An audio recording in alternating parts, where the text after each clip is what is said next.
ఈరోజు కరెంట్ ఉంది. కరెంటు విషయంలో మీరు ఒకసారి చూస్తే నేను సమస్యను పరిష్కారం చేయగలుగుతున్నాను. అస్తవ్యస్తం చేసి వెళ్లారు.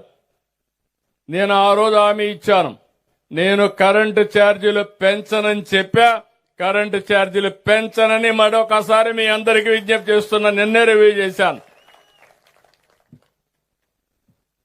ఎందుకంటే అనేకమైన వినూత్నమైన కార్యక్రమాలతో ముందుకు పోయాం.